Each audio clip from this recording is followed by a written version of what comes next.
Hello everyone, welcome to another video. Making a video after a long time now because I did not have much to say honestly. But recently, Government of India has announced UPS Unified Pension Scheme. So I thought that I'll probably make some content around that. तो देखिए, जो UPS है उसको NPS का एक alternative बताया जा रहा है। तो सेंट्रल गवर्नमेंट एम्प्लॉयज़ के पास ऑप्शन होगा कि या तो वो एनपीएस से कंटिन्यू कर सकते हैं या फिर वो यूपीएस में आ जाए, राइट। तो अभी बहुत ज़्यादा डिटेल्स आई नहीं है कि कैसे ऑपरेशनलाइज होगा, और भी बहुत सारी चीज़ें नहीं आई हैं। बट जितना अभी तक इन्फॉर्मेशन है मार्केट में वो आप सर्च करोगे आपको भी मिल जाएगा, प्रॉपर पॉइंट बाय पॉइंट सब कुछ मिल जाएगा। तो I won't touch upon all the details. मैं आपको सिर्फ इन्फॉर्मेशन देने के लिए नहीं वीडियो बना रहा हूँ, मैं आपको उसकी जो कोर डिफरेंसेस हैं उसके ऊपर फोकस करने के लिए वीडियो बना रहा हूँ। तो देखिए, गवर्नमेंट ऑफ इंडिया और पीएफआरडीए ने बैठ के ये स्कीम चेकआउट करी है, और कुछ कंसल्टेंट्स भी होंगे शायद, I am not sure. But government of India को भी पता है कि आप एक तरफ से अगर पेंशन स्कीम को इम्प्रूव करना चाहते हैं तो उसका कुछ कॉस्ट होगा आपके ऊपर, राइट। तो गवर्नमेंट ऑफ इंडिया उस कॉस्ट को मद्देनज़र रखते हुए ही स्कीम बनाई है, so that government of India का जो फिजिकल डेफिसिट है वो बहुत ज़्यादा बढ़ ना जाए अचानक से, ठीक है। तो उसकी वजह से जो बेनिफिट्स हैं वो भी ऐसे नहीं है कि बिल्कुल अंधे तरीके से सिर्फ एम्प्लॉई जो भी मांग रहा है उसको वो सब दे दिया है, राइट। तो एक बैलेंस स्ट्राइक करने की कोशिश की गई है। कैसे? एनपीएस में अभी आप अगर एम्प्लॉई हैं तो आपका 10% ऑफ बेसिक प्लस डीए कटता है, और सेंट्रल गवर्नमेंट का कंट्रीब्यूशन 14% होता है बेसिक प्लस डीए का, और ये दोनों टोटल मिला के 24% होता है। तो ये 24% जो पैसा है ये हर महीने पेंशन फंड मैनेजर्स को दे दिया जाता है, वो इन्वेस्ट करते हैं मार्केट के अंदर। एंड ऑफ द टेन्योर, आप जब रिटायर होते हो, जितना भी पैसा इकट्ठा हुआ होता है उसका ज़्यादा से ज़्यादा 60% आप एक साथ लेके जा सकते हो लमसम टैक्स फ्री, और बाकी जो मिनिमम 40% है उसकी आपको एन्युटी बनानी पड़ती है, एन्युटी खरीदनी पड़ती है आपको मार्केट से, जो एनपीएस सब्सक्राइबर्स के लिए अलग से दी जाती है।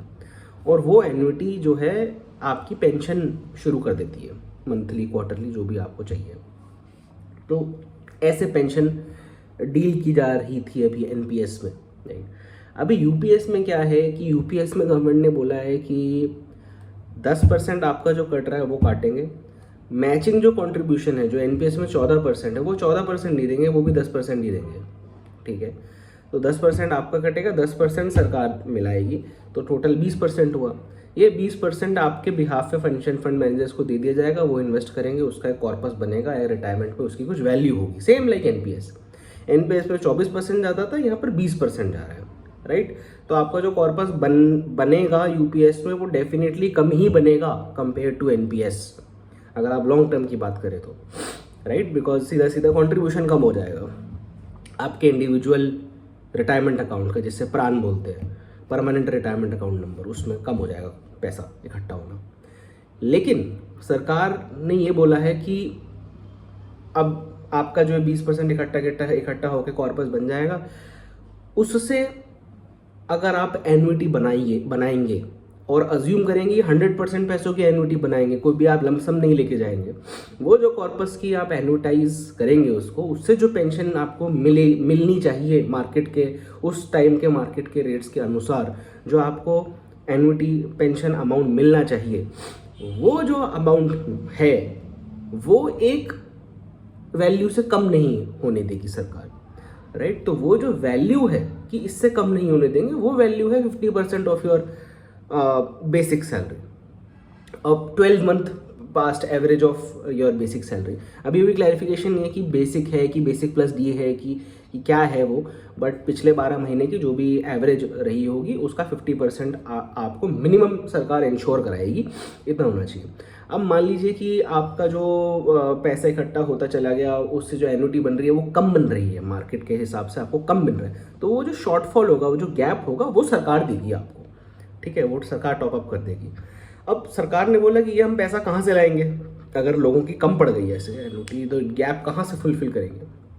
नॉर्मली क्या होता है कि ये जो गैप फुलफिल होता है ये सरकार बजट से निकालती है। जो कंसोलिडेटेड फंड ऑफ इंडिया है, जो हर साल बजट पेश होता है, उसमें एक्सपेंडिचर के अंदर आप बना लेते हो कि ये बजट से जाएगा पैसा, पेंशन जो गैप है, राइट। लेकिन क्योंकि वो एक अनसर्टन चीज़ होती है और नॉर्मल सिटीजन्स का जो है वो अभी भी बहुत एक तरह से लिंक्डइन पे मैंने देखा था और भी कई जगह देखा था, लोग बोल रहे थे कि यार ये सरकारी बाबुओं की जो पेंशन है वो हम लोग हमारे टैक्स से लेके जाएंगे, ये लोग अभी यूपीएस लेके आ गए।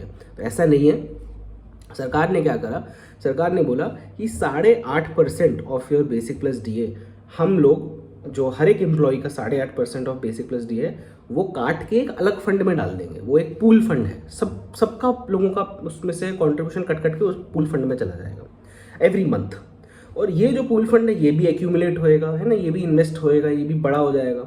तो when people will retire, the government of India would already have a common pool which would be used to provide topups to individual subscribers और रिटायरीज। जो टॉपअप की मैंने बात करी कि अगर आपको मार्केट से कम मिल रही है पेंशन, 50% से भी कम मिल रही है, तो वो जो गैप है वो सरकार इस पूल से विड्रॉ करके देगी, बजट से नहीं देगी वो उस साल की। तो अब यहाँ पर बस एक ये जो गारंटी गवर्नमेंट ने दी है, इस गारंटी के लिए उन्होंने ये पूल बनाया है टू फाइनेंस दैट गारंटी। हाँ, ये हो सकता है कि ये पूल जो है, ये पूल कम पड़ जाए गवर्नमेंट को आगे जाके, तो उसके लिए अब सरकार को हर साल एक्चुरियल वैल्यूएशंस करनी पड़ेंगी इस पूल की कि हम फंडेड तो है ना। और इसी तरह की वैल्यूएशन ईपीएफओ में भी की जाती है। When EPFO declares interest like 7%, 8% every year, they have to evaluate if the fund is in deficit or is it in surplus. Similar ऐसे फोरकास्ट की जाएगी कि अभी हमारा फंड इतना इकट्ठा हो गया है स्कूल अकाउंट में, हमारी लाइबिलिटीज ऐसी दिखेंगी, do we have enough money, right. If we don't have enough money then probably that fund has to perform better, ज़्यादा रिटर्न चाहिए उस फंड को या ज़्यादा कॉन्ट्रीब्यूशन चाहिए गवर्नमेंट ऑफ इंडिया से, राइट। अगर लगेगा कि नहीं, we can easily comfortably meet our liabilities in the future from this fund, all well and good, everything is well and good, right. तो ऐसा करा जाएगा। दूसरी चीज़ एक जो यूपीएस की और एक चीज़ है वो ये है कि मैंने जो बोला कि 20% आपका जो आपके नाम पे इन्वेस्ट हो रहा है आपके प्राण में, अगर उस कॉर्पस की वैल्यू का 100% की जो एन्युटी मैंने बोला था कि कम बन रही है, अगर वो एन्युटी ज़्यादा बन रही है तो वो सरकार नहीं लेके जाएगी, वो आपको ही देगी सरकार। तो बेसिकली अगर वो जो बेंचमार्क मैंने बोला 50% जो सरकार ने बेंचमार्क रखा है, वो आपकी एन्युटी उससे ज़्यादा अगर पे ऑफ कर सकती है तो वो सारा बेनिफिट आपको ही जाएगा, सरकार नहीं लेने वाली है। So there is no upper limit of the annuity, now there is a lower limit of annuity, सरकार इससे नीचे नहीं गिरने देगी। तो ये गारंटी पेश की है सरकार ने, राइट। बट इसका नुकसान क्या है? इसका नुकसान ये है यूपीएस का कि आपका जो कॉर्पस बनेगा वही कम बनेगा, राइट, कंपेयर टू एनपीएस, क्योंकि एनपीएस में 24% आपके नाम पे इन्वेस्ट हो रहा था, अब 20% ही हो रहा है, ठीक है।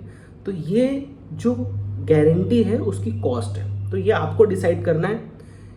If you want to sacrifice 4% upfront, और हो सकता है वो कॉर्पस बहुत ज़्यादा बन जाता इन एनपीएस, और do you want a safety of a guarantee कि मेरी पेंशन इससे कम नहीं गिरने दूंगा, भले ही मेरे को उससे ज़्यादा जाए मुझे फ़र्क नहीं पड़ता, इससे कम नहीं होनी चाहिए। तो वो जो कॉस्ट है ना वो आप ही बेयर करोगे, दैट इज़ 4%।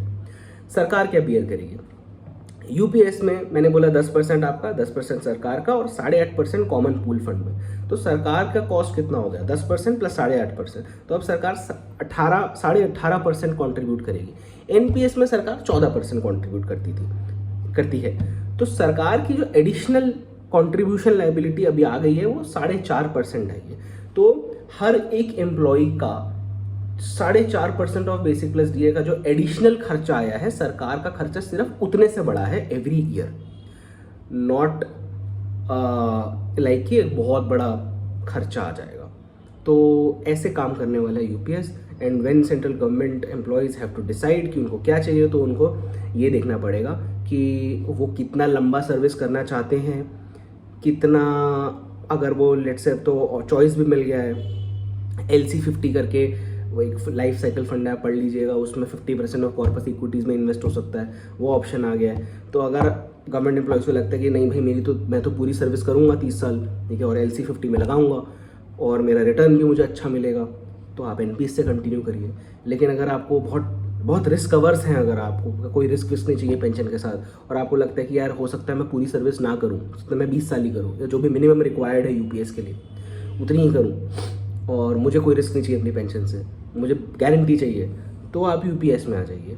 तो ये दोनों स्कीम्स देखा जाए तो मोर और लेस सिमिलर ही हैं। सरकार का यूपीएस में थोड़ा खर्चा बढ़ गया है, 4.5% जो मैंने आपको बताया गारंटी देने के लिए, और सरकार ने कुछ खर्चा आपसे ही निकाल लिया है। तो आपकी जो रिस्क बिहेवियर है, रिस्क बेयरिंग कैपेसिटी है, आई वुड सजेस्ट कि आप उससे डिसाइड करिए कि आपको एनपीएस में रहना है या यूपीएस में रहना है। एंड आई एम श्योर जैसे डिटेल्स और क्लियरली आएंगी तो बहुत सारे और चैनल्स या बहुत सारे और अच्छे लोग जो हैं वो प्रॉपर आपको फोरकास्ट, वैल्यूएशन सब कुछ कर आके बता देंगे कि ये चीज़ ऐसे काम करेगी, ये चीज़ ऐसे काम करेगी, और क्या एग्जैक्टली किस सिनेरियो में क्या बेनिफिशियल है। बट मैं ये बोलूँगा, अगर आप रिस्क अवर्स हो, गो फॉर यूपीएस। अगर आपको लगता है कि यार लॉन्ग टर्म में रहना है और वैसे भी हम म्यूचुअल फंड में इन्वेस्ट कर रहे हैं, तो आप एनपीएस में रहिए। तो that was my 2 cents about the issue. Thank you so much.